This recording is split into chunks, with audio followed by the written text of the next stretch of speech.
Well, here we have number 107, come in, your time is up. This is peg case number 107, which Steve and I built probably less than a year ago, probably about 9 months ago. And this is the first diff, I have to sadly admit to, that appears on first inspection to have failed on the pegging. Because as you can see here, it's taken a large selection of teeth off the crown wheel, which means I've got it back to try and fix it. But having had a good old look at this, I thought it would be worthy of a video, not because it's the first peg diff to have exploded, but having had a really close look at it, I think I can work out why it's failed. So the first thing I'm going to do is just strip it down to its component parts. Okay, we've got the diff stripped apart. These are various component parts. It's showing fairly normal water damage. This flange here really has had it. This is where the seal will fit, so it will leak. The pad for the peg is showing a little bit of wear. That's good because it shows it's been doing its job. Not a huge amount of wear, just a little bit. That can be linished off and reused, so that's not a problem. And we'll be putting all new nuts and bolts in. However, here is the crown wheel, which has broken away about 5 teeth. Now, when you actually look at this, you actually would think that the peg hasn't been doing its job. I'll come back to that in a second. This is another crown wheel which came from a customer. This is a cam crown wheel.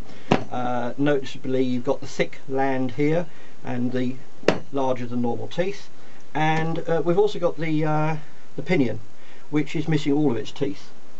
And the reason that that failed was that it wasn't pegged. So a real scrappy diagram. Here's your pinion tooth, here's your crown wheel, here's your crown wheel tooth, here's your peg plate on the back of the crown wheel, pushing the crown wheel and the pinion together. So it is fully meshed. So what you're actually doing is shearing across this point here, or shearing across this point here.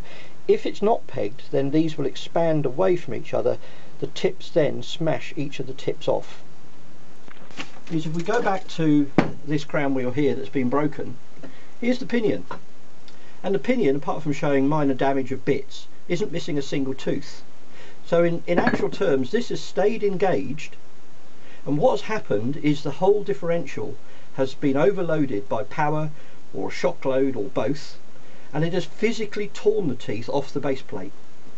But the pinion has stayed meshed, which really does show that the pegging has worked, and what has failed has been the crown wheel. And I'll now explain in my own views why I think that is. We go back to the fact that cam uses the very thick land and bigger than normal teeth. But let's just actually have a look at a standard 3.54 crown wheel. Now the 3.54 crown wheel has 46 teeth around here and 13 on a pinion.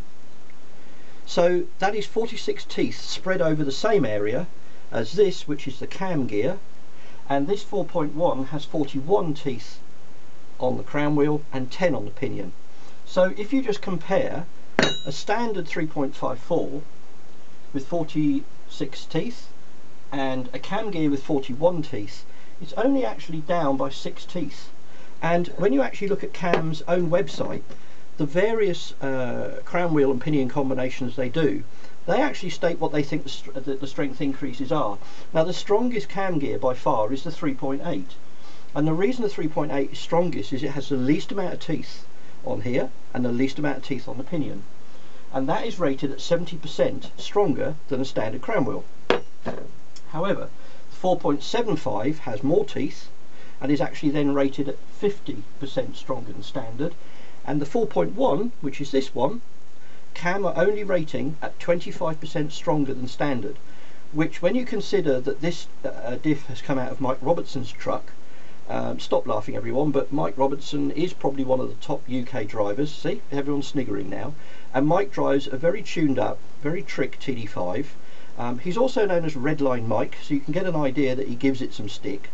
But it is sad that for a crown wheel 9 months old, that when you really dig deep, you find it's only 25% standard stronger, and there's no warranty on it whatsoever. In fairness to Ashcroft, they also say there is no warranty on their crown wheels and pinions, but I've always found Dave at Ashcroft to be more than generous when it comes to this sort of thing, and it's one of the reasons we're proud to be an Ashcroft dealer. But going back to this, I'll explain why this is only 25% stronger, and why I think that Mr. Robertson, might sort your problems out.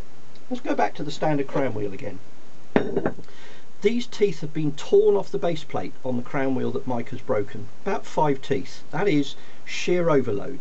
And what it's done is it hasn't allowed the pinion to move up and out or the crown wheel to move away. The peg has stopped that. What it's done is physically tear these teeth off the base plate. Now this is a standard 3.54 crown wheel, and I've measured this, and the distance across there, in other words to shear that off, is about 9 millimeters across there. Now on the cam gear it's about 11 to 12 millimeters, so the teeth are bigger, but the difference between 9 millimeters and 11 millimeters is not huge, and you've still got a large number of teeth. And this distance that can be measured here is exactly the same on the pinion. When you take an Ashcroft gear, it's about 19 millimeters. So to shear this piece of tooth off the bottom of this faceplate here is going to take a lot more force, and I believe that these are going to be stronger. They've also Ashcroft have actually changed the actual scroll of the pinion and made it a sort of slightly hypoid gear, and what that means is it has a greater surface area of contact. But I think what you've got to bear in mind that Ashcroft do a 4.12, Cam do a 4.11. They both basically are 4.1 gears, but the Ashcroft gear has 13 less teeth than standard 3.54 and a massive 8 teeth less than the Cam corresponding gear. And on the pinion it's got less teeth again. The Cam gear has got 10 and the Ashcroft gear has got 8, and it makes for a huge gear set. So here again is the Cam pinion, which has 10 teeth on it, 10 and 41, 4.1. And here is the Ashcroft one with 8 teeth on it, and again you can see a huge jump in the size of the base where this fits. Now the downside to this is that because the teeth are that much bigger, the base plate at the back here is probably not much bigger than standard.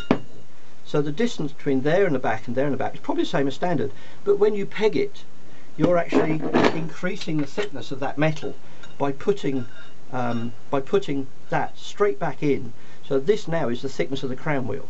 So I think that this differential number 109 of Mike's has suffered from extreme overload, has physically torn the teeth off the base plate, the pinion remains meshed and so hasn't broken, the peg has tried to do its job, but the actual unit itself has failed. Now for this to fail, you'd have to tear off in effect twice as much metal off the land, and that's going to take some doing, even for you, Mike. So the next thing we've got to do is take the ARB apart. This is showing signs of water contamination, which surprises me because Mike is very fastidious about his truck. Stop laughing, those people that know Mike. So this needs new carrier bearings, it needs a new flange. This has always been a problem, ARB. It's always leaked air. I'm going to have a go at this and see if I can stop the bloody thing leaking air, because it's embarrassing that we can't send it out and not say it won't leak, Mike.